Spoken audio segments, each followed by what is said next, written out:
Tonight, Superman Wonder Woman takes the nuclear option just a little bit too literally. Scott Snyder gives me a full-blown historical lecture on wartime songs of the South Pacific Theater, and Batgirl goes full tilt, off the wall, completely insane, and I love every second of it. All that and more tonight on the Not-So-New 52.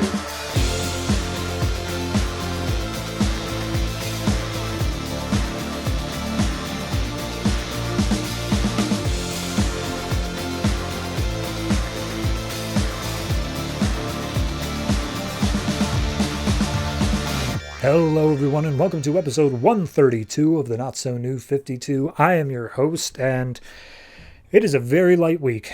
We have just 9 comics to talk about, and I would like to say that that means that I can really give this my all, you know? I can really go in depth and talk about these comics and get a whole lot of detail to them, and I will to some extent. But here's the thing. Something I didn't anticipate because genuinely I forgot about it, and that is, for anyone in America, daylight savings time just started, which means what was just yesterday to me, I lost an hour of sleep, and my internal clock is just not okay with that. So forgive me, but I'm going to be just a little bit spacey this whole episode. I wish I wasn't, but in recording this, it's an hour later in my mind of what it should be. So I am I record these late to begin with, so that extra little bit of, oh no, get to bed, it's having its toll on me. So hopefully everything I say will make sense, but if not, blame it on a stupid farmer who wanted a bill passed in 1700 and who gives a damn. Anyway, comics. Let's talk about the 3 comics that are coming out. So in no particular order here, we've got Justice League of America, Constantine, Batman, Batgirl, Nightwing, Superboy, Superman/Wonder Woman, Green Lantern Corps, and Justice League 3000. The only things of note there is Constantine and Justice League of America. That is Forever Evil Blight and Forever Evil Proper, respectively. And like I said, light week. I'm not hurting for the fact that I'm going to be able to get everything done here. It is literally just how long can I talk until my mind decides, that's enough, I'm going to bed now. My guess, somewhere in the middle of Batgirl. So stay tuned for that.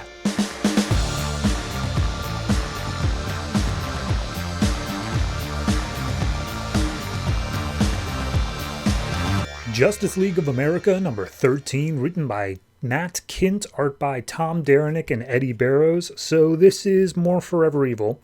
And I think this is actually the last issue tying into that. So last issue, we had Despero beating the ever-loving crap out of Martian Manhunter to the point where it seems like he's dead. And now Stargirl has to go deal with the whole firestorm thing. So we pick up in LA and Stargirl is at her parents' house, the place she was trying to get to the whole time. It's utterly destroyed.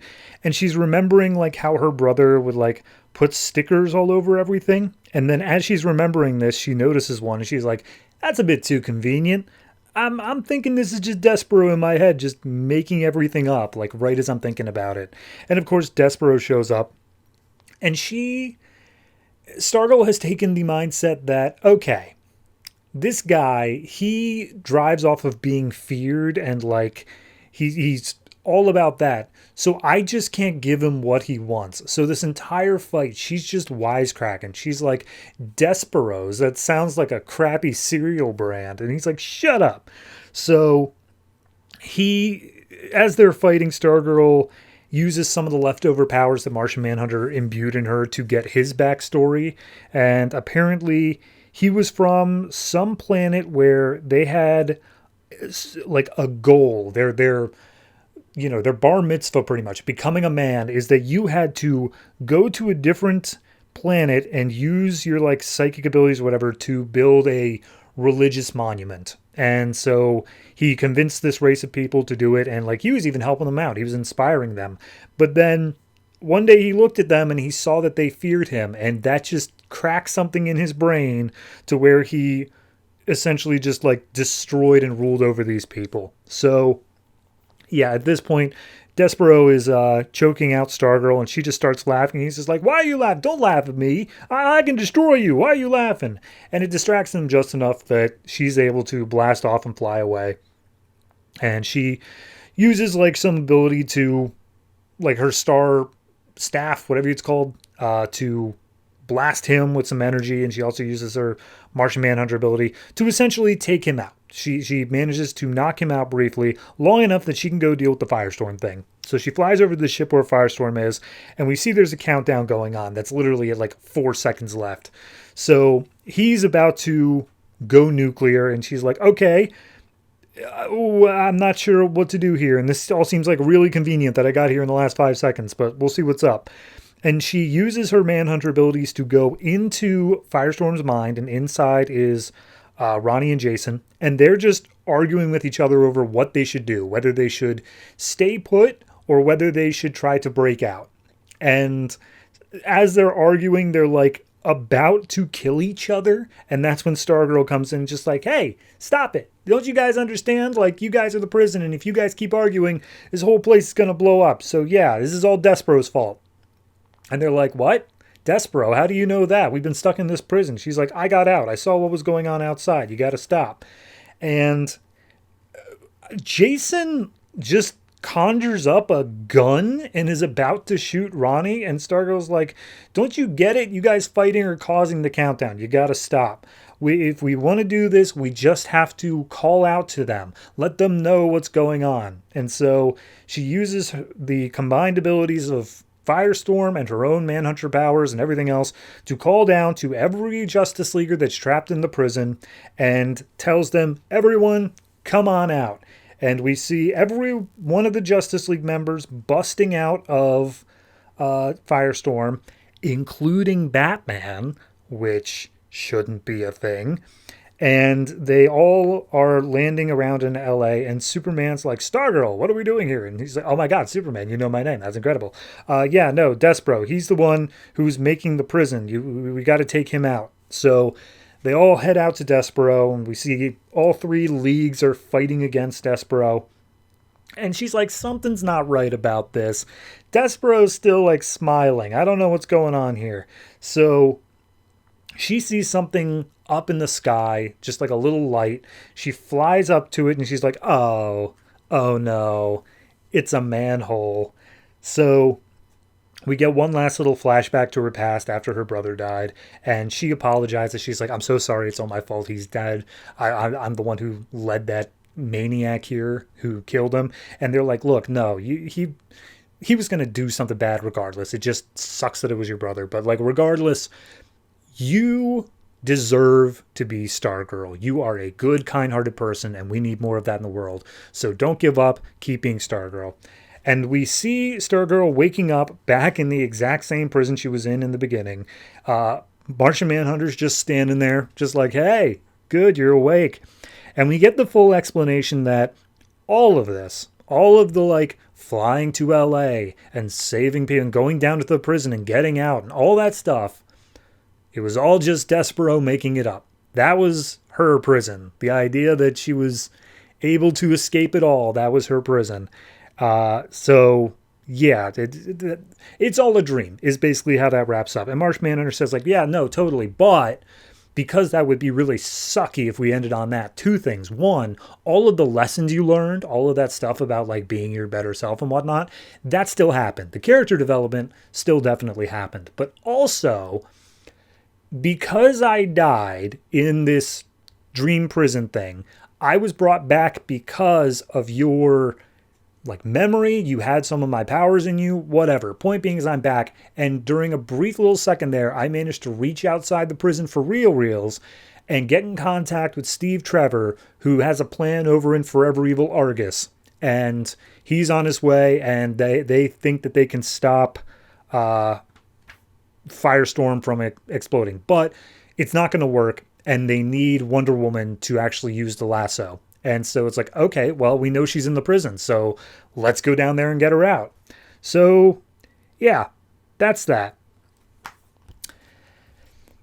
It was all a dream. It was all fake. Oh, there was also like a page in here, I believe, of Despero like messing with Martian Manhunter's mind, like in the middle of this, and he says, "The seed was planted within the Martian. I am done here." So maybe this was all done just to like mess with Martian Manhunter or like give him an inception sort of thing.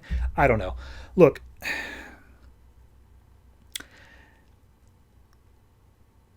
I felt like this was all going to be a dream from the beginning. There were a few little like seeds they planted to say, hey, this isn't real. Like there was one point where Shazam was actually out in the real world, but like they just didn't run into them. They just heard reports that they were there.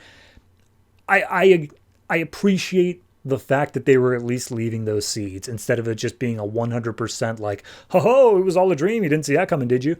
But like, it still was all just a dream. And it just makes these tie-ins that much more frustrating. The fact that none of it really mattered. And as much as you want to point and say, oh, but the character development, yeah, fine, I guess. But like, you can do that without it all just being a dream. This just reeks to me of the Justice League proper book. The main Justice League book is currently doing a thing with Cyborg and the Metal Men. This just reeks to me that they didn't have any idea how to run this book with everyone being locked up inside Firestorm. And I get that, but then you just don't run the book. Like, you don't need to do this tie-in and just say like, oh, but none of it actually happened, because that's just more frustrating. Beyond that, I do think it had some good character development. I do think it was an interesting arc overall. We'll see how because I think the last issue is next issue is the last issue, so we'll see how we really wrap up on that. But overall, I'm going to give this particular issue, it's like a 6.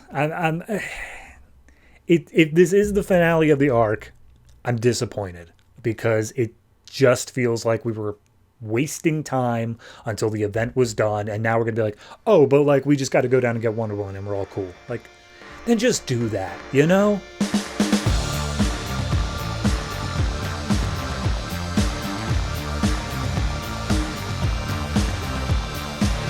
Constantine number 12, written by Ray Fawkes, art by Beni Lobel. Last issue in Forever Evil Blight was Phantom Stranger. Honestly, it doesn't really apply much to this issue. So everything that was happening in Constantine is still basically going on, where Constantine is trapped in the big machine thing that's powering super magic stuff. And we get a narration to begin with that sounds like Constantine, but turns out is actually Nick Necro. And he's looking around at all the people tied up, and he's like, yeah, all right, we got Nightmare Nurse, and I'm like working on draining Constantine of all of his power. And then all of a sudden, this giant monster busts in through the roof. And it's the monster, maybe it's the monster that like Earth 3 was running from, and we have to fight against it. But then all of a sudden, there's like a bunch of people, a bunch of mystics that are immediately consumed in fire, and it's like Zatanna is about to die, and the only way that we can save Zatanna is either I die or Constantine dies. That's it. That's all of it. And we see that he's saying all of this standing there next to the machine, next to Constantine, and saying like, have you ever been to hell? Like actual literal hell? Because I have. I went there when I died, you know, when you killed me. And it's awful. But it's not like hellfire and anything like that. It's just emptiness. It's the fact of you realize how absolute nothing you are. That's what hell was for me. It's really not cool. So he takes a cigarette and he puts it out on Constantine's chest, and we see Faust is like working on stuff as Necro comes up, and he's like, hey, why you spend like every day talking to Constantine? For a guy who hates him so much, you sure do seem to like talking to him. And he's just like, oh, shut up. Yeah, you don't forget this is all my magic that like put this all together. And Faust is like, excuse me, don't forget it's my magic who brought you back from hell. You're welcome. So at that point, we see flashbacks throughout the issue. The first one here is just Zatanna, Constantine, and Nick just showing off their magic. Just like, oh yeah, Nick can teach you guys all these cool tricks and stuff like that. But Constantine already is showing a bit of aptitude and being able to like outdo Nick at this point. So cutting back to now, we see John has managed to get his way off of the machine, and we see later on it's because of a magic thing where you pay a little bit of pain and then it allows you to do magic later. And therefore, because Nick Necro was putting his cigarettes out on Constantine's chest, that was the pain that built up over a long enough time, was able to let him escape. Regardless, as Constantine's looking around, he sees the Sea King, which of course has Deadman inside of it. And he's like, hey, Deadman, you escaped. Great. And then Deadman just punches him, Constantine, in the face. And he's like, oh, okay, you're not Deadman. And Nick Necro is apparently piloting the body with Deadman in the back seat, being like, yep, nope, it's me, and I got some real power on this one. So I gave you just enough. I purposely put my cigarettes out on you to give you that magic to be able to escape the wheel. So hold still. And Constantine does a thing in order to get Deadman out of the body of Sea King, but Nick is piloting Deadman, so Deadman then tries to possess Constantine, and Constantine's like, that's not going to work. Come on, that's like basic level protection stuff. So now Deadman's out of the play, and Nick starts using the green. He starts messing with that in order to try to trap Constantine. We get another flashback of what I can only describe as a magic threesome, where Zatanna, Constantine, and Nick are all sitting in a circle with like candles and stuff, and they do a special spell that apparently is just linking their bond forever. So, whatever that means. So then we cut over to Swamp Thing being possessed by Nick Necro, and he starts using the green for it, and he starts like yelling at Constantine, saying like, oh, we were bound together and you left me behind. And Constantine points out like, dude, you never loved us. Like, you were using Zatanna because she has a lot more magical abilities than either of us. I loved her. You were using her. And he's just like, no, we were all in love. Shut up. So he uses the green to try to trap Constantine, but Constantine is able to use some level of, I think they call it wood walking in a minute. Cast the wood walk. Yeah. And he's actually able to move through the green to where Nick is piloting Swamp Thing from, and he pops out and punches him in the face. And he's like, I thought only druids could do that. And Constantine's like, I stole a pint of druid blood. It really works out for me in the end. So they start getting into a physical fist fight, which causes Constantine to bleed from his nose from a punch, which hits the ground into a spell circle. And turns out this was Nick's plan all along. This spell circle will drag Constantine actually into hell. And he's just like, yep, and this will guarantee that Zatanna is free. But then he specifically says, like, but I don't care about that. Like, I never cared if Zatanna, this was all about revenge. Like, I was only saying the Zatanna gets to live thing in order to freak you out. But, like, who cares about that? So you're going to die here because I don't actually like her. And Constantine's like, yeah, all right, whatever.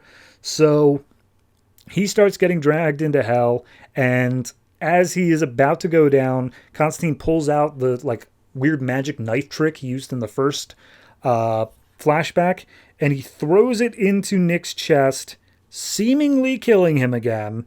But Constantine loses his grip on like the portal to hell and falls down into it.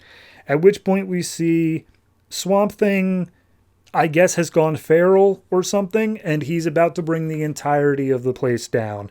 And Constantine's just like, oh, I think I was supposed to stop him beforehand. Oh, well, at least I'm not going to hell alone. And that's it. I did a horrible job of explaining it, but it's just because, like, it's all just back and forth on Constantine and Nick are linked, they're bonded, they have this connection that's so deep, and like Constantine realizes Nick is evil, but Nick is just like, you betrayed me, I thought that we were going to be in this forever, but then turns out he isn't. Turns out he's just like, nah, I am an asshole, that's why I betrayed you, ha ha ha ha. So yeah, I did enjoy the issue, but like at a certain point it got to be plans within plans within plans within plans, and it's like, all right, you lost me somewhere along the way here. I'm not saying it's poorly written, but just like, it's a bit much to try to condense all into one issue. This feels like the sort of thing that should have been spread out at least 2, maybe 3 issues of like, okay, here's this whole large thing going on. Because the main point of it is Constantine keeps on questioning, why did you let me out to begin with? You could have just killed me on the wheel. Why did you let me out? And he's just like, oh, because I want to do this the old-fashioned way. Or, because Zatanna, I need to kill you in order for Zatanna to be able to live. And, like, he keeps on making up excuses. And by the end of it, you don't really get an answer. But I think the answer could be really interesting, you know? But again, it's just all condensed in this one issue. It just feels like it's a bit of a rush. So overall, I'm going to say 6.5. It's fine. It's okay. It just kind of didn't leave that much of an impact on me. And it kind of feels skippable, all things considered.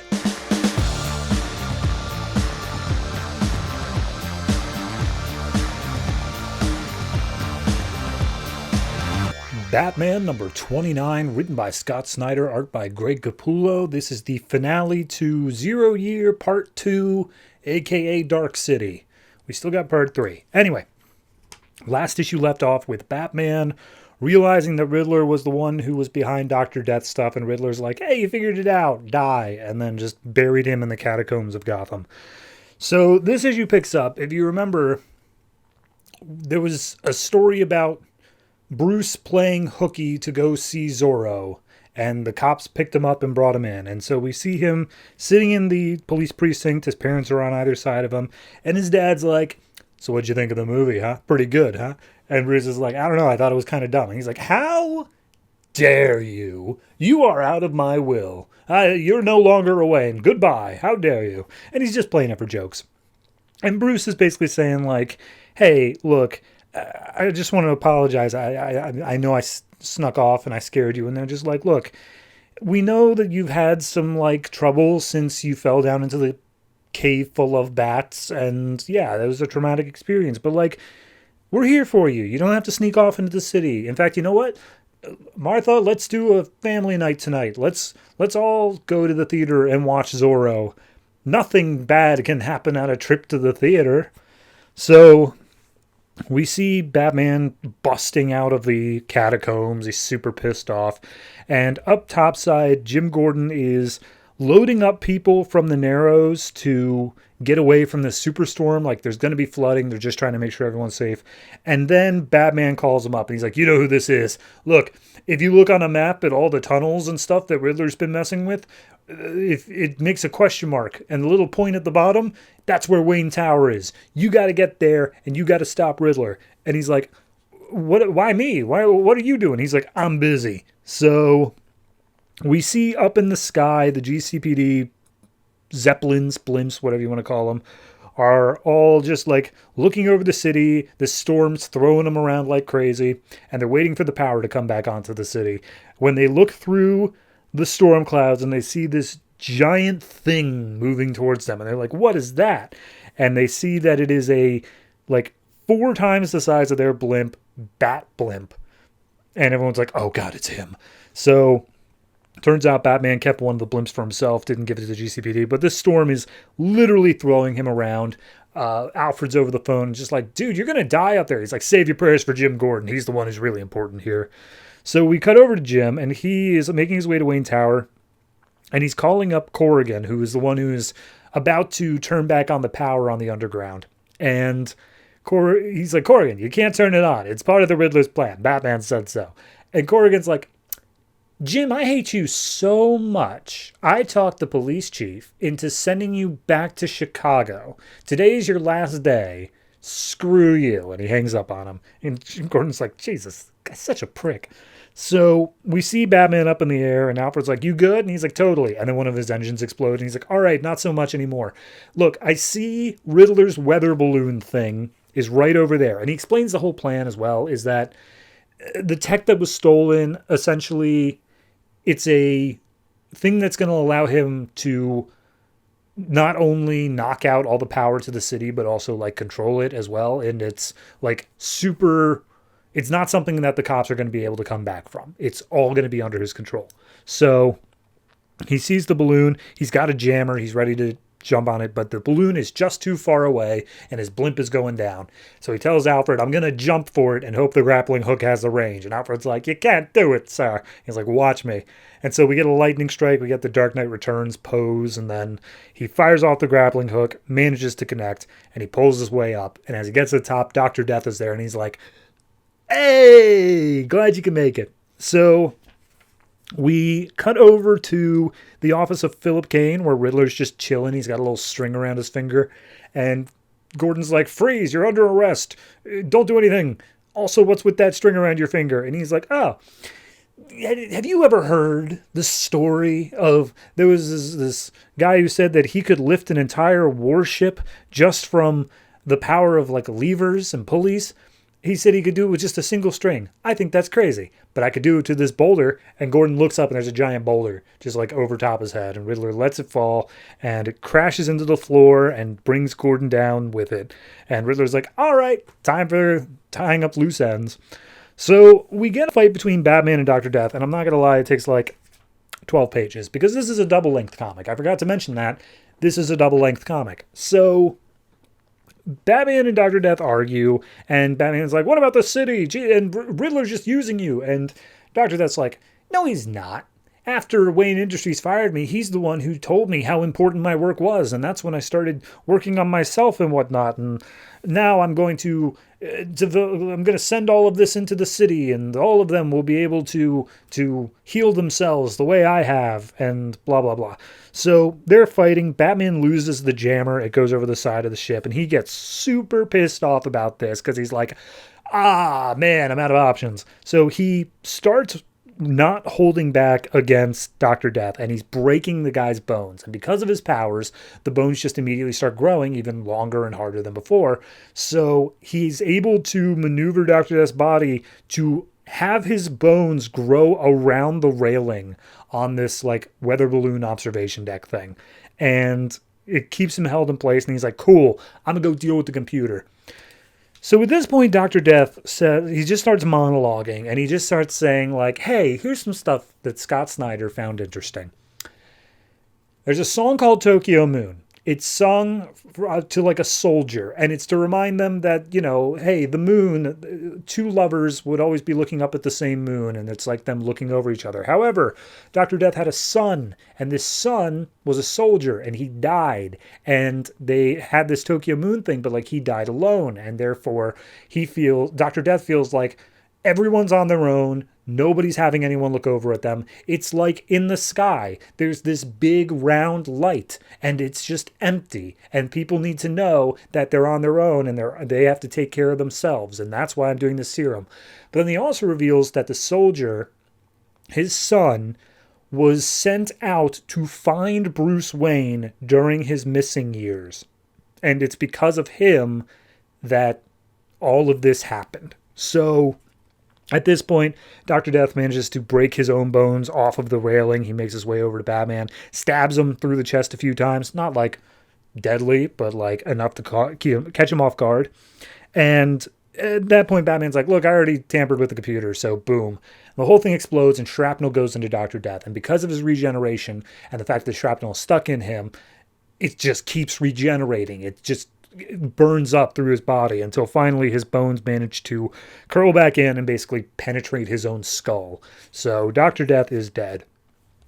And Batman's like, all right, that didn't go as planned, but I still have time to stop this. So meanwhile, back down in Gotham, they turn back on the power, and as they do, the little light grid doesn't show all the lights coming up. Instead, it shows a question mark. And that's when Riddler up top is just like, well, you failed the riddle, Gotham. Now it is time to suffer the consequences. And he presses a little button on a briefcase, which activates Riddle 2. And we see Gordon coming out of Wayne Tower. Batman calls him up. He's like, bro, did you stop Riddler? Because things are bad up here. And he's like, nah, he got away. What's going on with you? And he's like, the computer's still intact, but I think I have time to shut it down. I can do this. And then like the Riddler signal pops up, and he's just like, oh, crap, I'm out of time.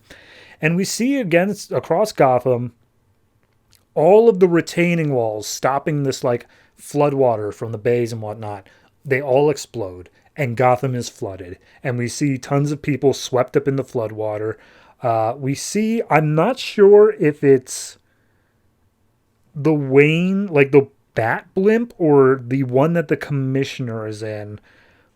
But I think all of them are blowing up, to be honest. So all these blimps that are holding the police all just start exploding over Gotham. They're all going down. Batman he's on the phone with Jim, and he's like, Jim, this is all my fault, man. I messed up. I shouldn't have done this. Oh, God, this is all my bad. And we get a 3-4 series of pages here that are flashing between the blimps blowing up, all the carnage down in Gotham, Batman trying to destroy the computer and stop all this from happening, and that night in Crime Alley where his parents got shot. And the final page is young Bruce Wayne sobbing, tears filled his eyes, and he just yells out for help. And it really sends home the idea that, he does not have this under control. He is officially lost control. Okay. That is the end of Dark City. Next issue, we move into Savage City. But I think this issue was good. I will say, the fact that we had Riddler tell a story about some ancient guy who tried to lift a warship with a string, and then we also get this whole Tokyo Moon thing as well. It's just, someone needs to take the encyclopedias away from Scott Snyder. Someone needs to just say, like, dude, I love the fact you're passionate about history and legends and stuff, but I don't need a full page telling me the history of this song called Tokyo Moon. It's just not required in this book. And that's what I think is part of a small part of the larger problem, which is that the Dark City section of Zero Year kind of felt pointless. And to explain on that, I mean that when we finished, I think it was Secret City, Riddler had just taken down the power grid, and he now controls Gotham because he controls the power. This ends with the same thing, just slightly higher, oh no, it's also flooded and the police are gone. Which you could have just done at the end of Secret City. You could have just made that a side effect as well. This doesn't feel like it really had any purpose besides the fact of Dr. Death was an early Batman villain, and Golden Age Batman villain, and therefore this origin story, we wanted to involve him. And I don't have a problem with that, but it just, I don't know, this feels like we spent 5 issues just kind of getting to the same point that we were previously at. So maybe it could have been a little bit better if we had less of Riddler stuff going on. Like if we got the power up and then Riddler just disappeared while Dr. Death was doing his stuff, only to then appear in this last issue to say, actually, no, I was behind it all. I think I'd be better with that. But because we've had this Riddler subtext in the background, it kind of felt like we were always just waiting for this point to happen, and the rest of the issues were just filler to get there. So, yeah, not a bad issue, this specific one, but the entire Act 2 of Zero Year, I felt its length. So, yeah, I'm going to say this one is I'll give it the 7. I still think it is fine, but just with the asterisks of, you didn't really need any of this in the end.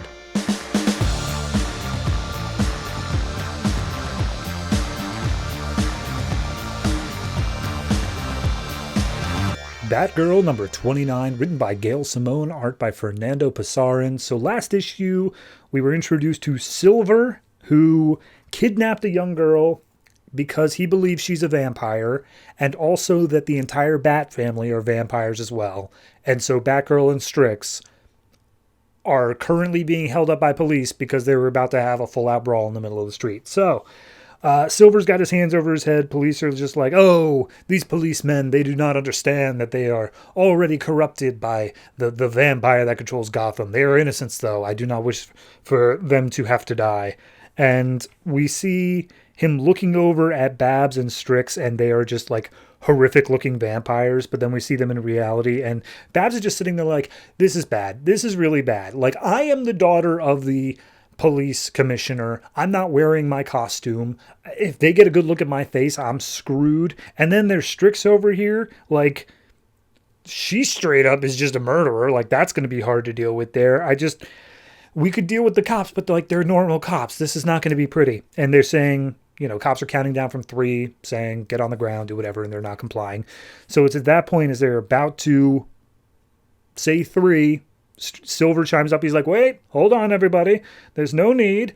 And then he pulls out a knife and holds it to his own throat and says, like, I've got nothing to lose. Now let us go. And the cops are like, we're going to keep our guns on you. And he's just like, all right. And he slices his own throat, does a backflip up onto his car. And then he's like, good evening to you all. As he pushes a button on his car that launches machine guns out the front and just opens fire on all the police cars. So his assistant Targa loads him into the back of the car. Babs is like, that was super badass and he is super hot, but like he's a villain, so I got to go deal with that. So she tries to like knock on the windows, try to get him to stop. Strix holds her back in order so that they can get away in the crossfire. Meanwhile, Targa flips her off and then drives away. So Babs is upset with the way that stuff played out, but it seems like everyone made it out alive, so that's nice at least.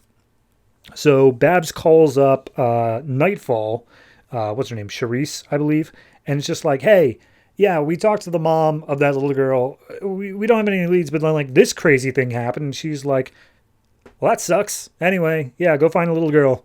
So Babs talks to Strix and basically says, all right, we got tracking on the car. It belongs to a guy whose name is Uchida, so we're going to go and deal with him. And Strix basically holds up her notepad and says, if the girl is hurt, I'm going to kill this guy. Don't try to stop me. And Babs is like, I hear you, but like, don't kill this guy, okay? You got to promise me or I'm going to go alone. And so she writes down, she says, promise. And she's like, good, I'm trusting you. So they hop on the bat bike, they make their way out, and then we see that the paper was actually folded up, and the full paper said, promise to kill. So they make their way to the Uchida house, and Targa is getting Silver all healed up, putting gauze on his neck and just being like, oh, sir, that was very dangerous, but so very brave of you. And he's just like, yeah, well, thanks. So at that point, they say, all right, they're going to show up here. Obviously, they've seen me now. They can track it down. They're crafty like that. Let's go ahead and get the battle stuff ready. And so he takes this giant pitcher full of silver and drinks. Sorry, no. They call him silver. This is holy water, but it's not revealed until later. So he drinks that up. And he's basically just like, oh, this city, we have to free it. You understand that, right, Miss Tarkin? And just like, yes, absolutely. And then we get a brief little flashback to apparently when he was 15, vampires drained his mother of all of their blood and left her for dead in a bathtub. And he never got over that. And so he goes into the little girl's room and just says like, oh, yes, you demon, go ahead and cry. That's what I want. I want you to cry so that way your demon brethren will show up here. And he looks out the window and sees they've already shown up. As they're trying to sneak in, he takes the girl and leaves her in the care of Targa and says, all right, open the doors. I'll deal with them. So doors just open up. Babs is like, all right, this is clearly a trap, but let's see what we can do here. And they walk in and he's just like, hello, my name is Uchida. You killed my mother. Prepare to die. And we see through his vision again, he sees them as like full vampire freaks. And they're just like, dude, we're not vampires. I don't know why you keep thinking this. But Strix is so pissed off. She launches in and immediately tries to attack the guy. However, he's so good. He's actually able to land a hit on her. He like puts a knife to her stomach and manages to get a good slash off. And Batgirl's like, all right, no one messes with my partner. So she throws a batarang into his shoulder. They continue fighting for a little bit. And we see that Strix manages to get Uchida down and is like edging for the killing blow. And Babs is like, hey, you promised, let him go. And she's like, no. And so Babs punches Strix in the face and says, I'm sorry, but you left me no choice there. And then Uchida starts to get up and Babs just knocks him down as well. And Babs is like, if I help you up, are you going to kill me? And she's like, I don't know. And she helps her up anyway. And they start interrogating Uchida. And they're like, dude, what's up, man? Why do you think we're vampires? There's no such thing as vampires. What's going on? And he starts to explain about his mother. And then Babs has to make the point of like, look, your mother slit her wrists in the bathtub. And she was left there long enough that all of the blood like went down the drain. She committed suicide. There were no vampires. And Silver's clearly having trouble dealing with this, but we see the little girl comes out around the corner and she's like, oh, can I go home now? And she's just like, oh, yes, no, totally. I'm here to take you to your mommy. And then Silver's like, well, hold on. Where's my assistant? How did you get away from her? She's highly trained. Also, what's that on your face? It kind of looks like blood. And then the girl, her fangs sprout. She leaps in the air and she says, the bitch is in hell with your slut mother. And so she bites into Silver's neck, and Babs like drags the little girl off of him, and she's like, okay, this girl's a vampire. That's absolutely insane. So they got the girl at Strix's sword point, and she's like, oh, I'm going to kill you all, just like I killed my father. And then Andrew Bennett from Vampire Lord, walks in through the door and just like, hey, everybody, sorry, this one got away from me. Hey, sissy, I'm going to take you back now. I take responsibility for her. Sorry about this. Just picks her up and starts like taking her to the door. And that's where Silver's like, oh, but Mr. Bennett, who I'm very familiar with, she drank my blood, which has a whole bunch of holy water in it. So then Sissy just explodes into flames in Andrew's arms. And he's like, all right, well, never mind then. And that's when Targa comes out being like, hey, I'm still alive, by the way. She just knocked me out. So Andrew Bennett disappears into a cloud of bats saying, we'll meet again, Silver. And Silver's like, oh, I guarantee it. And then he disappears into a cloud of smoke. And Babs and Strix are just looking at each other like, all right, this one got a bit away from us. Let's promise we're not going to deal with any supernatural stuff like that again. Agreed? And Strix is like, yeah, totally. And that's just where the issue ends. I love this. I love the fact that, like, we went through an issue and a half here of just like, oh yeah, no, there's this crazy guy who thinks that all the vampires and the Bat family's all vampires, and clearly he's crazy, but like you can see how he got there. And then it turns out, no, actually, he's totally right. And then this other vampire just walks in and is just like, sorry, this one got away from me, bye. And tries to, like, all of this was insane in the best possible way. I cannot express my joy when I was reading this because it was just so off the wall insane. Oh, God. Also, I love iVampire, so having another Andrew Bennett appearance, definitely worth it.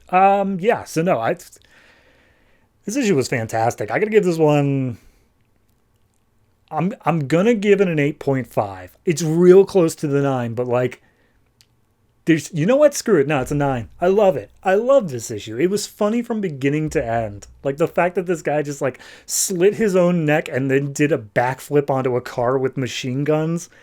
This is the kind of silliness I want. This is the kind of like, if you don't have this like real deep story that you're trying to tell with like moral implications or philosophical stuff, go nuts. Go crazy with it. This is exactly what I needed here. Bravo, Gail Simone.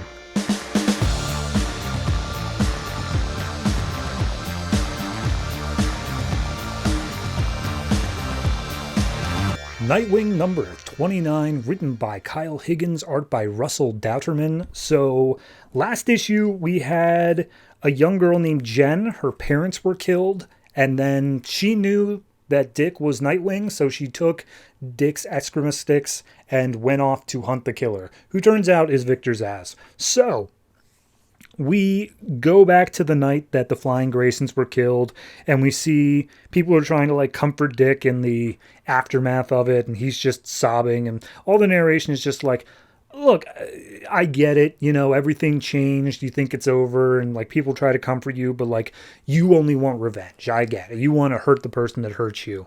And we get going back to Nightwing. He's covering up like his superhero gear, and he explains to his roommates like, yeah, Jen said she wanted to go after Zsasz or go after the person who did it, and that's when Joey's like, oh, that's Zsasz. So Dick is like, look, I'll go out, I'll see if I can track her down. You guys call the police, stay here in case Jen comes back. So I swear to you, I'll get her back. And we see a flashback to his Robin years, and he's, you know, beating up Harley Quinn and Scarecrow and whatnot. And he's just like, yeah, it's a defense mechanism. You just want to lash out and you don't want to hurt anymore. But, eventually you settle into the new person that you become. And we see him transitioning into being Nightwing. So we go over to Zsasz, who's carving in a new tally mark on his arm, and he's like, yeah, that's a good spot for it. And then Jenny just shows up in the doorway, just like, hey, Zsasz. And we cut back to another flashback of, I'll just say it now. The flashbacks for the rest of the issue are essentially all the different arcs of Kyle Higgins' Nightwing run. So we see What's-Her-Face and What's-His-Face, the old friends from the carnival, the one who is trying to kill him. We see theoretically that he could have been a Court of Owls member in a different lifetime. We see him taking over Haley's circus and death of the family happening.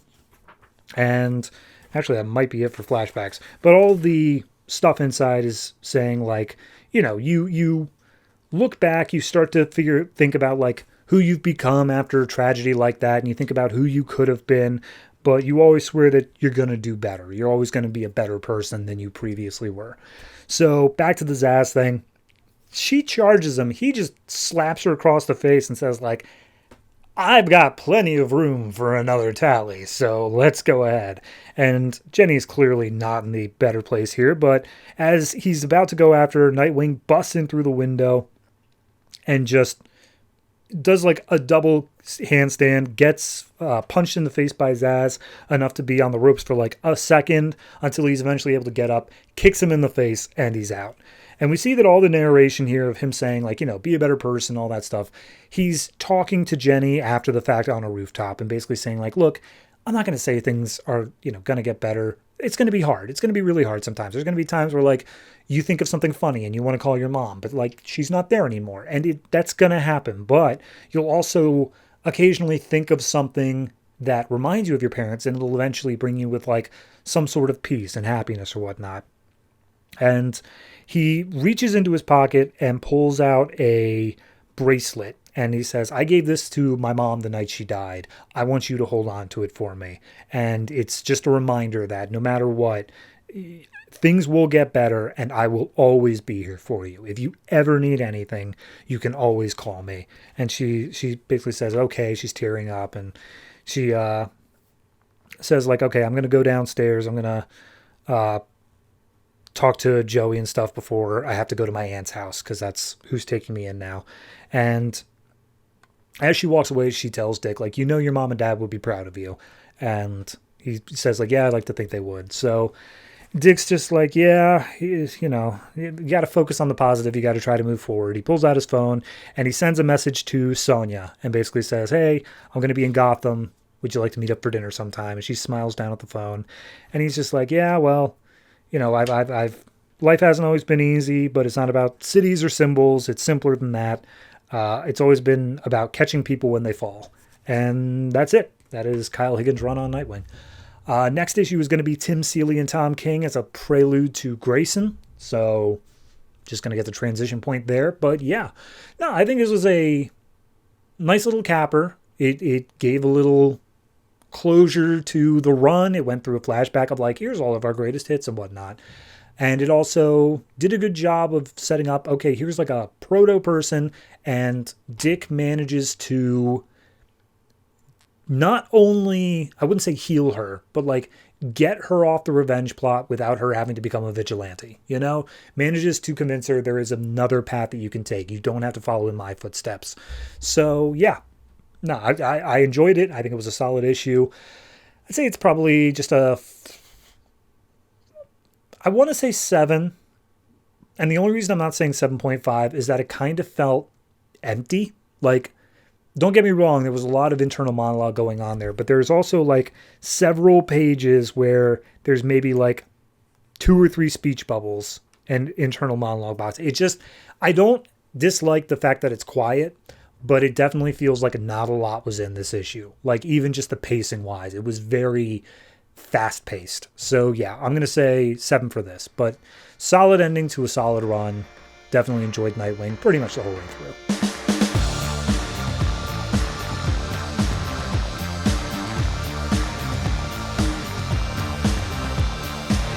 Superboy number 29, written by Marv Wolfman, art by Andre Guinaldo. Last issue. Superboy's working with Skiz, who's a telepath, in order to free two of her fellow people, one who has electricity powers and one who I think has magnetic abilities. And they're basically faking terrorist attacks. I mean, they're doing terrorist attacks, but they're faking that it's some other group doing it in order to just basically kill a bunch of people. And the ultimate goal here is destroy all metahumans. So we pick up in the late 30th century and we see them disguised as terrorists again. They're breaking their way in through this building. Actually, you know what? Never mind. I misread that. They are interrupting a terrorist attack, and we have Volt, Lodestone, Skiz, and Superboy who are like, yeah, we killed all the guards, but we also killed the terrorists, so whatever. So because of the events of Teen Titans that's going on now, with Kid Flash and Solstice being arrested for high crimes and misdemeanors, the Teen Titans are like, okay, future kind of sucks. We need to get out of here. We got to go get Khan, who of course is actually John now, and Bale. Like, let's get him out of here. So we see them going around the wreckage of all the stuff that happened in their book. They're like cleaning it up and whatnot. And Raven reaches out psychically to Superboy and it's just like, bro, I need you. You got to show up here now. This is important. Like, this is like, get over here. And bring your friends as well. So we see them helping a bunch of people. There's one guy who's like terminal. He's about to die. And they're just like, oh, don't worry. We'll take care of you. And Raven's like, don't do that. Don't give him hope. Look, I'm going to let him die peacefully. I'll give him a psychic like thing where he's hallucinating that he's surrounded by like his loved ones and pleasant memories and such. And Red Robin's like, God, maybe we should stay. There's still so much we can do to help here. And that's where Superboy and his group show up. And they're just like, hey, I'm feeling much better, guys. I shouldn't be taking up a hospital bed. My issue's genetic anyway, so whatever. By the way, meet my new friends. And we have Skiz introducing herself, and she's kind of like freaking out because she's like, oh, so many feelings around me. I gotta keep this together. But she was scripted on what to say. And she says, hey, my name is Imra. I'm a telepath. I have with me here Garth and Rock. And they do electricity and magnetism, respectively. And what they're essentially doing here is they're saying, this is the Legion of Superheroes. Now, not actually, but like, because Superboy was able to use the time travel stuff in order to see the fact that he created the Legion of Superheroes, he's using that to his benefit in order to say that if you look through history, it's going to seem like, oh yeah, this is a peacekeeping thing where we have a telepath, an electricity guy, and a magnetism guy. That's the start of the Legion of Superheroes. But in actuality, it's his weird little anti-metahuman militia group.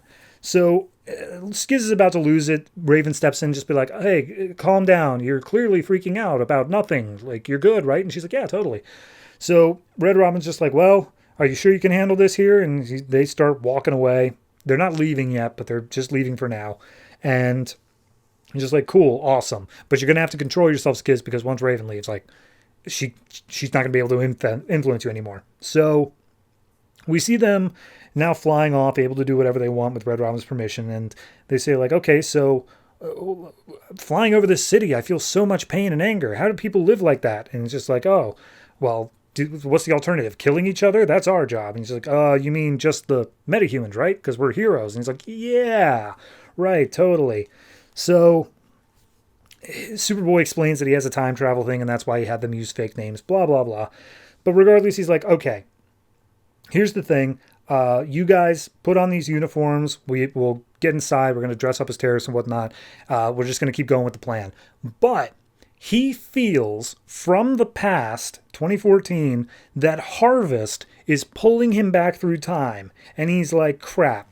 All right, well, I got to change my plan then. I have to make it so that these guys are able to continue on their own without me constantly egging them on. I have to make them believe that it is within their best interest to kill, like, as many, all the metahumans possible, you know, no matter what the cost, even if it is other innocent human lives. So we see him, he goes and he takes down a Echo Guard and steals his armor. And we see the rest of the group is wearing the terrorist stuff. They're trying to free a bunch of the other people. And one of them gets shot by an Echo Guard. And they're just like, oh my God, you've killed him. He's going to die. And so they have to drag him away very quickly as this Echo Guard causes a big explosion in there. And we see that Superboy managed to zoom in and contain the explosion with his TK power, saying, Jesus, guys, that Echo Guard, who definitely wasn't me in disguise, just nearly killed you all. And he's not even a metahuman. Clearly now you must understand that there's no such thing as, like, good people there. You've got to want to take out all of them, like, no matter what the cost is. And they're like, yeah, you're right, Superboy. We got to do that. So he's happy he's already got that all laid out there. We see that Raven manages to heal the one who was shot. He's totally fine there. Cassie runs in and gives a big hug to Superboy, being like, oh, I'm so happy that you're alive. And Red Robin's like, yeah, so I guess you do have this under control and whatnot. And he's just like, yeah, totally. We got this. You guys can go back in time without any worries. No problems. And as soon as they, like, leave again, that's where Skiz is like, oh, they're going to pay. We're going to take out all of Echo. And just like, yep, totally.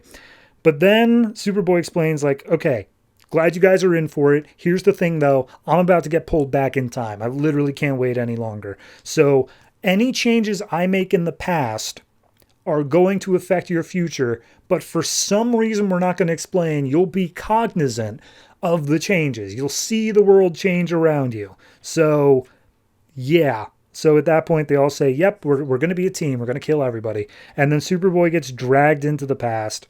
This is the point where we get the explanation that he was the Echo Guard, but, like, yeah, it was pretty obvious from the moment.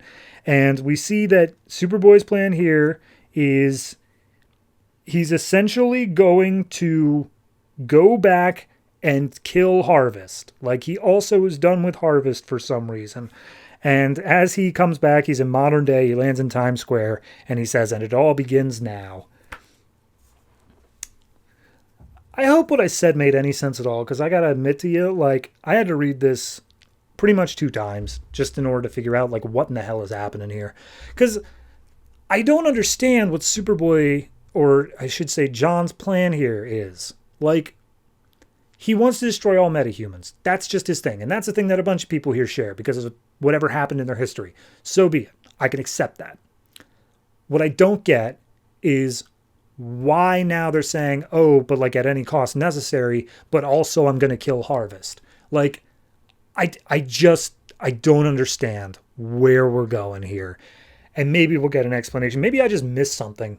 That's entirely feasible because I have only been giving this book half the attention that it wants from me. So, yeah, no, I mean, it's like I'll give it a 5. I mean, it's not the worst issue of Superboy I've ever read, clearly, but, like, it feels like we're building to something that's just never going to come, you know? Like, the fact that Harvest is even back at all, I'm like, oh, God. And we had this whole thing of building up, like, oh, we have this team that he made last issue, and it felt like it was going to be a big deal, but they're gone now. They're just going to be in the future. So, like, we have this anti-Legion that's made now in the future. If it all comes back, if it all manages to, like, somehow wrap itself together in the final arc as we go into it, because this book only goes to issue 34, so I assume we're entering the final arc here. But if it does, I'll give it more credit, but it doesn't feel like it will. So, yeah, 5.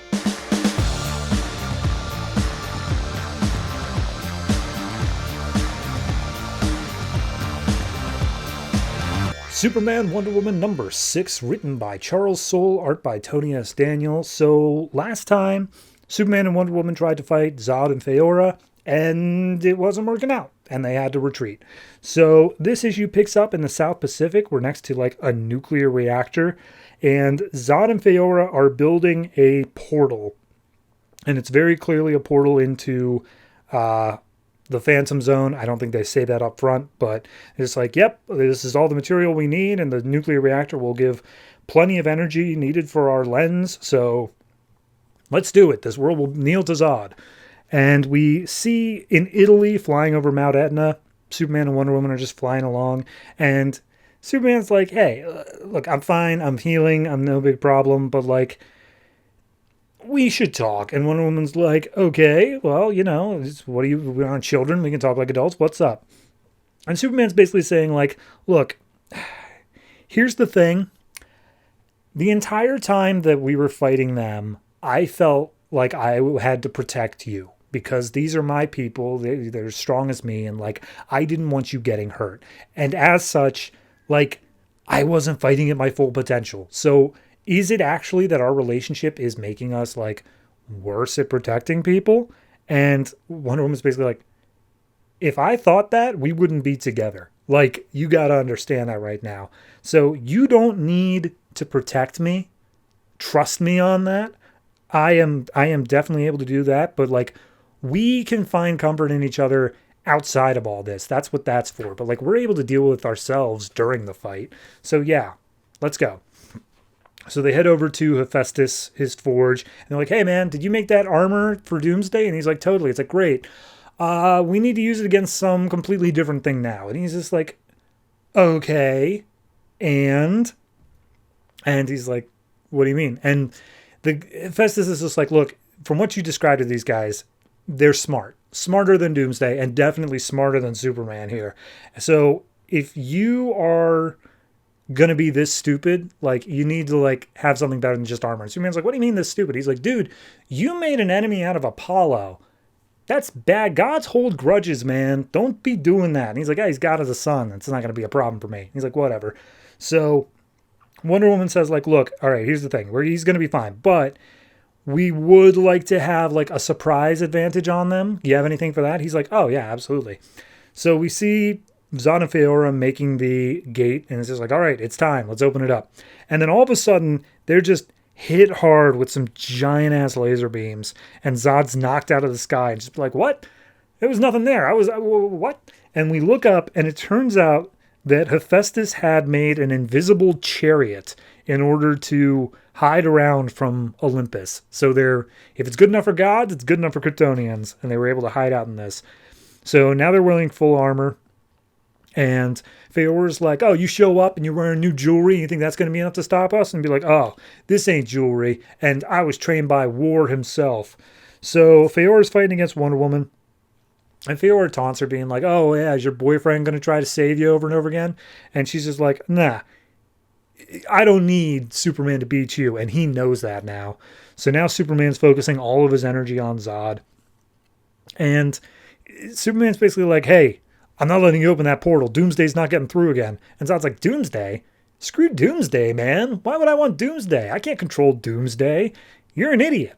Why would I want that? And he's like, okay, well, then why you open the portal? He's just like, I made a deal in order to get out of the Phantom Zone, and there are other people in there who want to get out. And I'm a man of my word.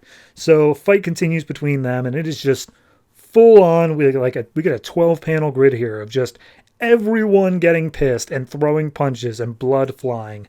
And we finally get a point where Zod and Faora are like, we must have landed at least 100 hits or like thousands of hits on you. You have taken all these blows. There's no way you're going to win. And that's where Superman and Wonder Woman are like, they said 1,000 hits on us? Cool.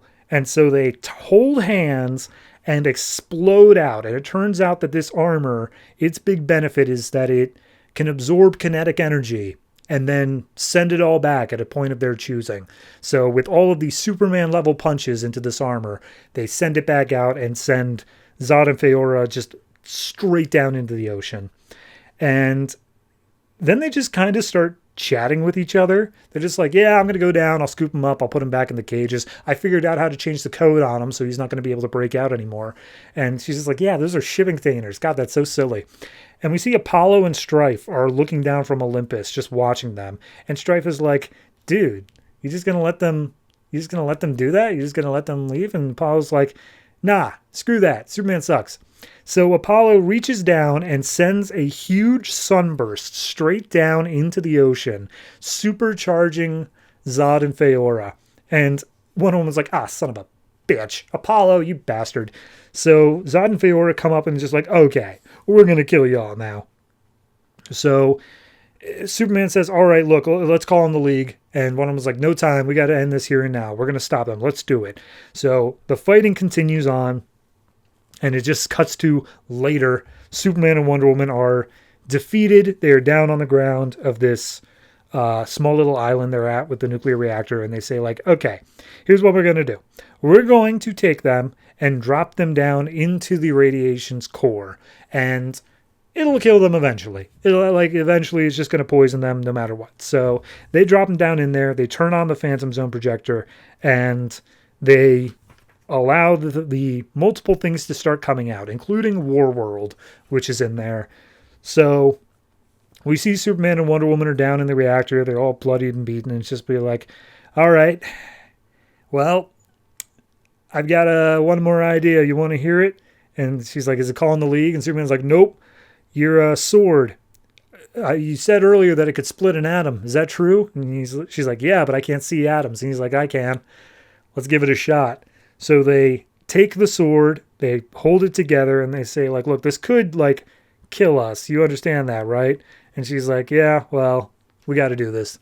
So Superman says, I love you. Wonder Woman says, of course you do. They plunge the sword into the nuclear reactor, and we see a giant nuclear explosion blow up not only the gate, but also Superman and Wonder Woman themselves. And all that's left is a shriveled up looking Superman and what I guess is Wonder Woman inside of his cape. So it's a weird structured comic. I didn't dislike any of it. Like, I actually thought it was, like, pretty good the whole way through. But it was so weird the fact that they went with the idea of Superman and Wonder Woman have to take a whole lot of hits, so it looks like they're losing. Then they blast off the armor and they win. Like, they basically won there. Then there's literally a Deus Ex Machina where God intervenes and brings Zod and Faora back. And then Superman and Wonder Woman lose again. But then they cause a nuclear explosion to which maybe they lose, maybe they win. I don't know. It's such a weird structured comic, but it looks great. I got to say that. The art style is fantastic. So I don't really know what to make of it. I will say I enjoyed it the way through. That's something at least. So I will give it a... I'll give it a 7. It's a low 7. I'm arguing to a 6.5, but I think I'm going to stay at the 7. And I think that it's a interesting comic just as part of the arc, but on its own, it just is weird. You know, it just has a weird feel to it. So yeah, 7 for this.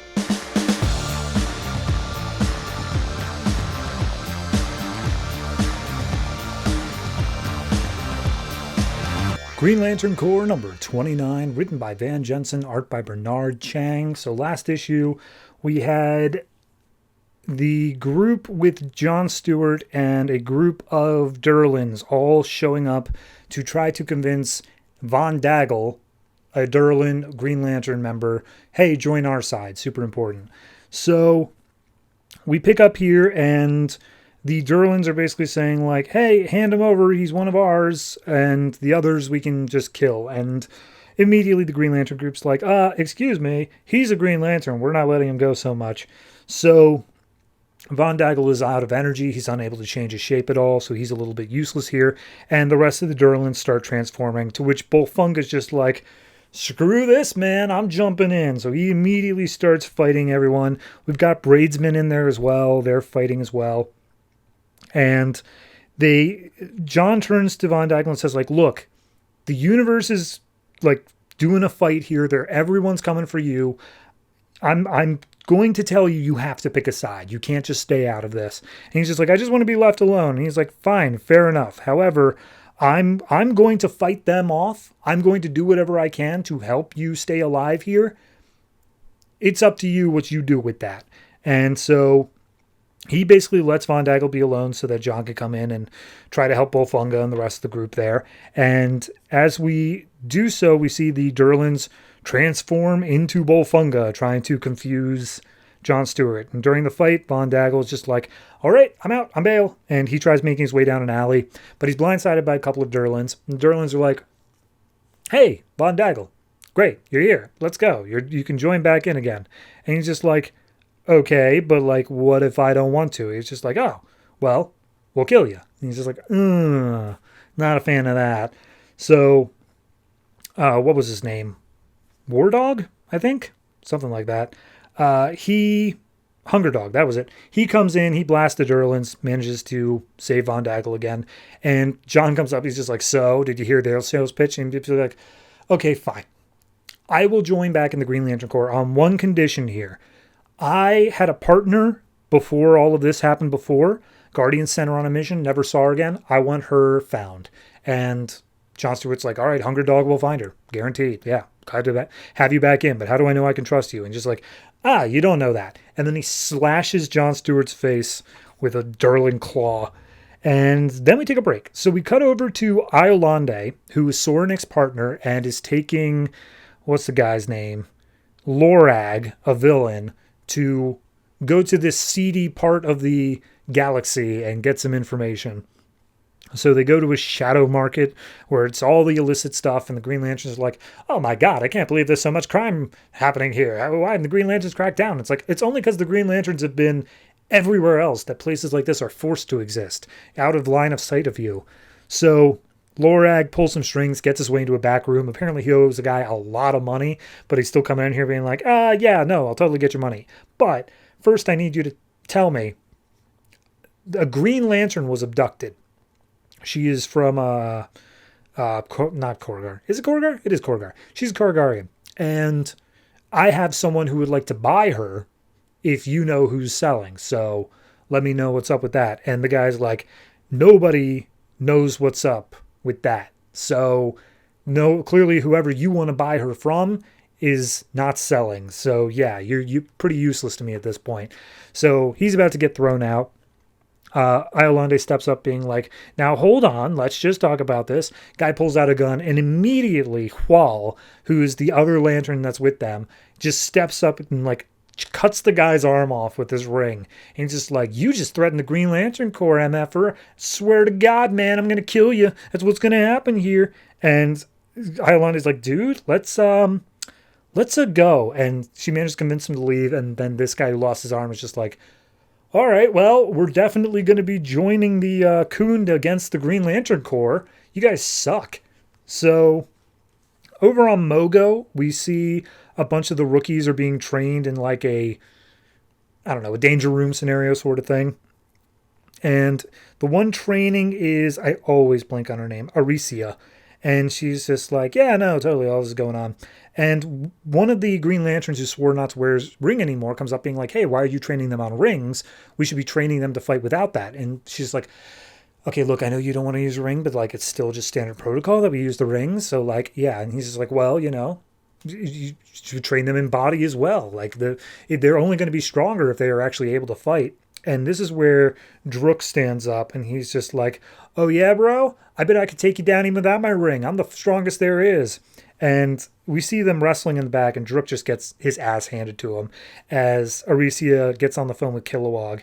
And Kilowog's basically just saying, like, hey, I got the communication line up.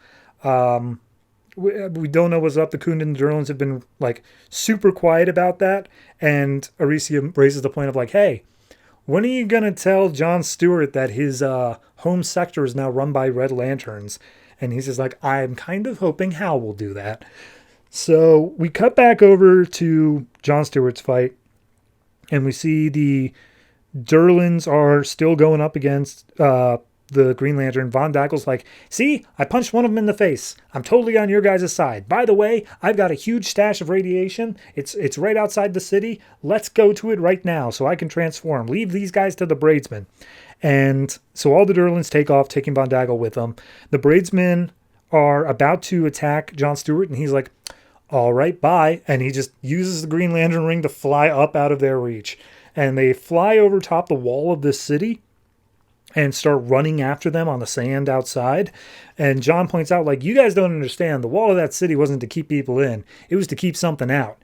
And we see that these sandworms just start coming out of the sand outside the city and killing all of the Bradesmen. And even Bullfungus just like, Jesus, man, that's too much even for me. I'm never setting foot on this planet again. So John flirts with fatality for a little bit and just being like, yeah, maybe we can go back to Earth at some point soon. It'll be fun. So we see that Von Dagel has led the Durlans over to this place where he was going to buy the radioactive stuff from later on. They kill the seller, and Von Daggle's like, okay, I'll go down and get the stuff. You guys stay up here and keep watch. And they're like, we don't trust you. And he's like, that's probably smart of you. Because immediately Jon Stewart bursts in through the roof just being like, hey, Von Daggle, I'm keeping my promise. So we see everyone's fighting against the Durlans while Von Daggle goes down. He just downs all of the radioactive junk. And he comes out as this huge beast that's able to like use lightning as its special ability. And he burns all of the Durlans, takes them all out. And he's just like, yep, nope, there. I've proven myself to you as best I can. The Durlans are taken care of. Now you're going to help me find my partner. And Hunger Dog's like, yeah, totally. Let's go ahead. Let's get into it. So that's all happening there. The last thing we get is Iolande calls in to Kilowog and basically says like, hey, man, we don't have any leads on Sorenik. And Kilowog's like, yeah, you need to come back then. We can't have you just going on a wild goose chase around the galaxy. And she's like, I hate that, but whatever. Because the dude you sent me with, the guy who's known as like one of the most peaceful and timid lanterns there is, he just nearly killed a guy, man. Something's up with him. I don't know what, but something's up with them. But they made sure to earlier on in this issue say, we can't trust any of the people unless they're wearing a ring, because Durlans can't wear rings. So they seemingly can trust him. But then we cut to a planet called Corona 7, where there's this prison built on an icy planet. And we hear someone doing the Green Lantern oath, and one of the guards comes up and says, quiet, your oath won't help any of you lanterns. And the guard transforms into a Durlan, and inside the cell we see whatever his name was, Hwarg, who has apparently been here for quite some time because he is very emaciated. So, yeah, apparently the Durlans can use Green Lantern rings. So, that's a problem. I like this issue. I think the only thing I would change about it is the little bit with the rookies, because it just, like, I understand this book introduced them and then hasn't done a lot with them, but, like, just don't. Until you actually have something for them to do, I don't need 2 pages just showing that like they're in training, you know? I kind of just assume that's happening in the back. It just interrupted the flow of the story a bit. As for the Von Daggle stuff, I thought that was good. As for the Iolande stuff, same. It wasn't like a bad part of the story, but it just kind of felt what I expect from Green Lantern Corps right now, which isn't to say the best Green Lantern story, but it at least keep things going. Is the best way I could say it there. So yeah, I'm going to give this one I'll just give it a flat 7. It's a low 7, but it's a 7 all the same. And yeah, I'm guess we'll see what happens next in Green Lantern.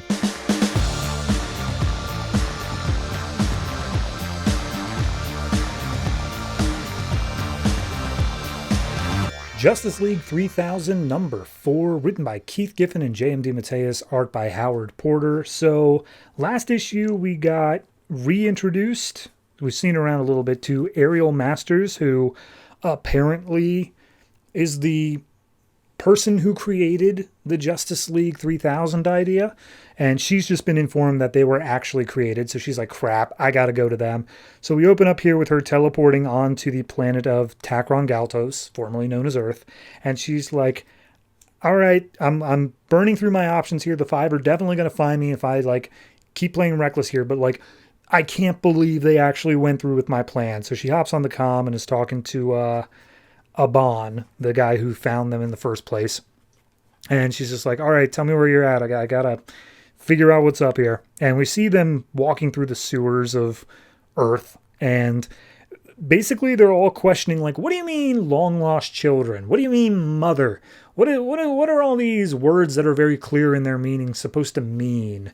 And Superman's basically saying like, hey, screw all that, ignoring anything you're just saying there. Why are we down in a sewer? I'm Superman after all. And he's like, yeah, no, totally, whatever.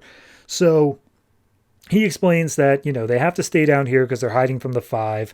Up on the surface, Coeval's got eyes and ears, and the Convert can just pop in and out of bodies. And Superman's like, Convert? Dude, we beat that guy back in the first issue. He was a pushover. We can do it again.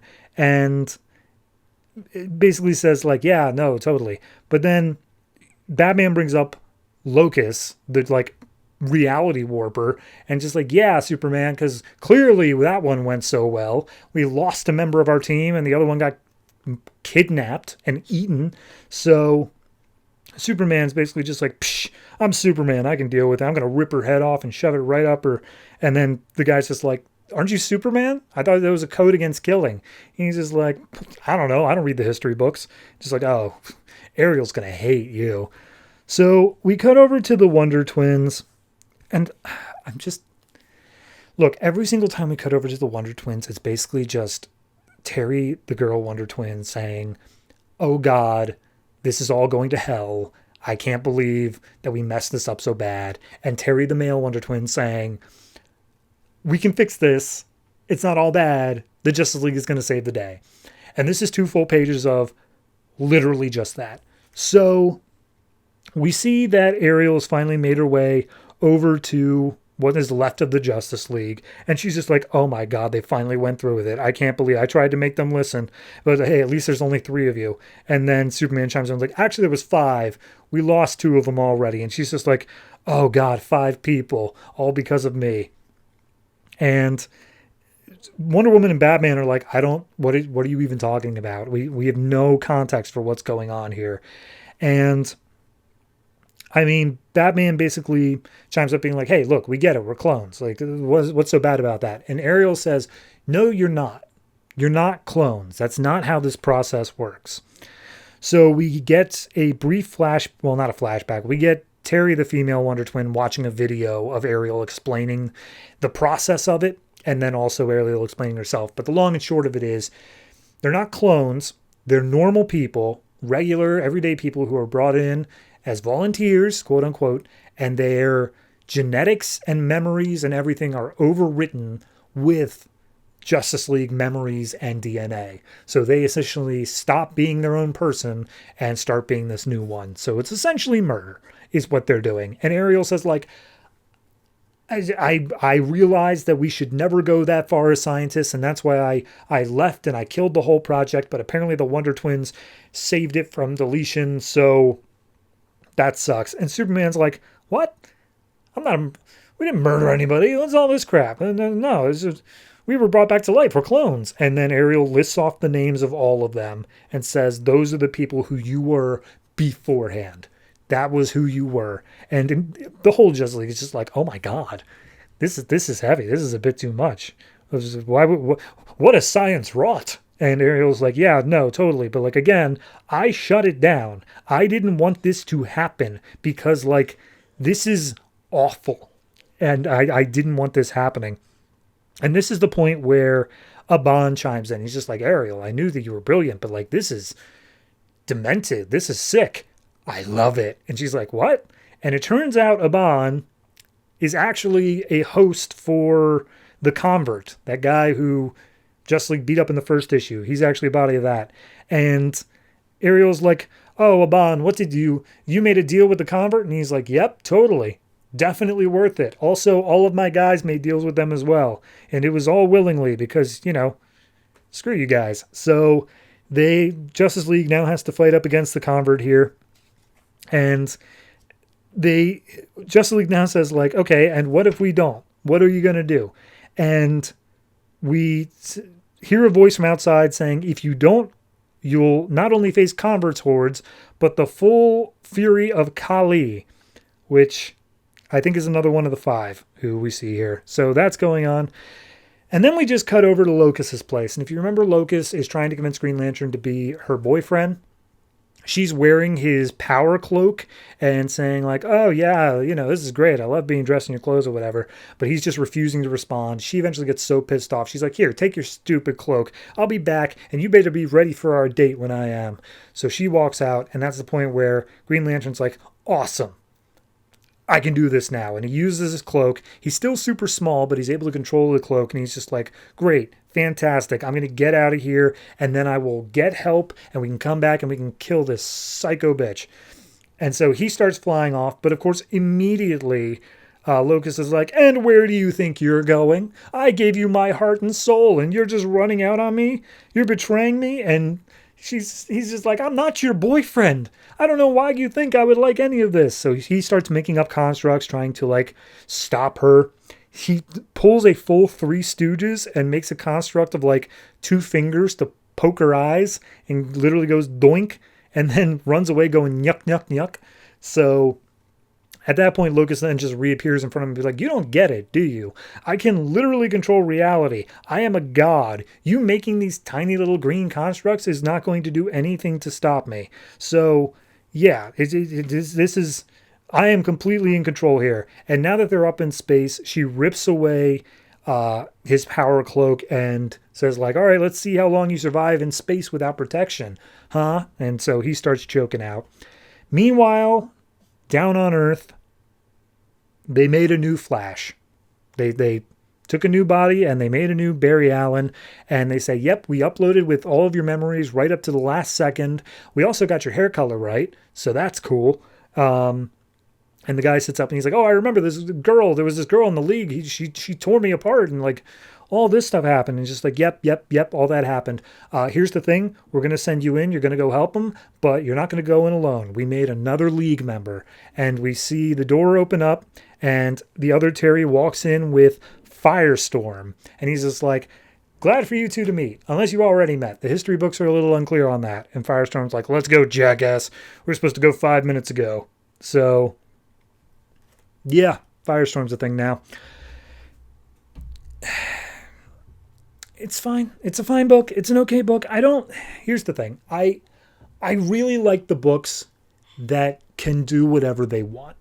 Like, this is set so far in the future that they can literally do anything they want because it doesn't feel like they ever have to worry about the status quo, you know? It's letting writers do things that are just like so off the wall zany. They can do whatever they feel like. But I think that's kind of what's bothering me about this book is that they don't. Like, don't get me wrong, them killing Barry Allen on that issue and just literally tearing him apart. That was big. That was huge. And this idea that the Justice League is just a bunch of people who have had their like minds and genetic traits overridden, that's big too.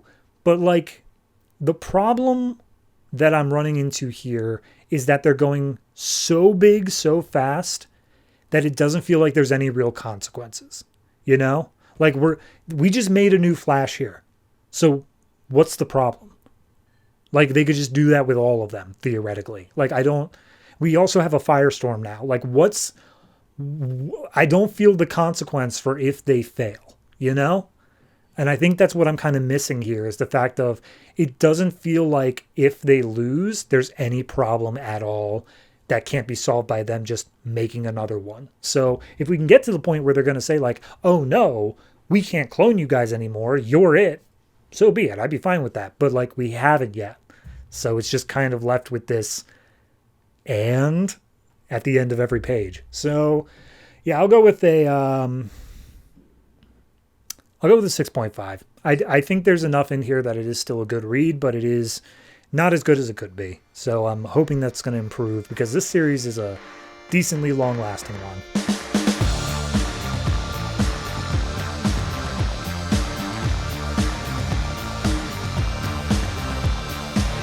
And that's it.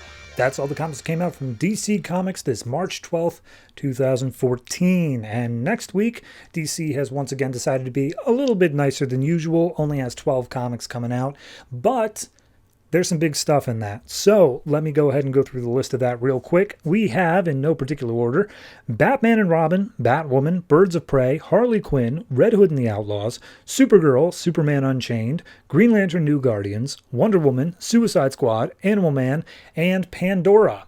Now, what's important out of that? Well, the obvious ones I could say are Pandora and Suicide Squad are parts of Forever Evil Blight and Forever Evil, respectively.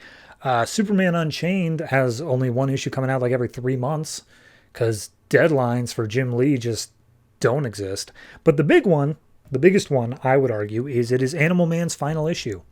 And that's going to be a doozy because I really enjoy that series. If you haven't been keeping up with Animal Man, I highly suggest going back and checking literally everything I've ever said about it out. It's worth it. So yeah, all that's going on next week. Beyond that, like I said, my body is yearning for sleep. It says that it's an hour later than it should be. So yeah, I'm just going to call it there. Thank you very much for watching, listening. If you have anything that you would like to add onto what I said, stop it, get your own show, but also leave that in the comments down below or wherever you want to. Honestly, we've got a subreddit, we've got a Discord, we've got a Patreon. All the links to that stuff is in the description. But yeah, that's going to do it for me. Thank you very much for watching, listening, however it is you consume this podcast. Be sure to tune in next time, as long as you give this one a thumbs up or 5 stars, or I don't know, what do they do on like Letterboxd? It's like, yeah, I think it's 5 stars still. I don't know. I'm not on Letterboxd, so I don't know why I bring that up. Either way, thank you very much. Be sure to tune in next time. And always try to remember, if it ain't broke, don't fix it.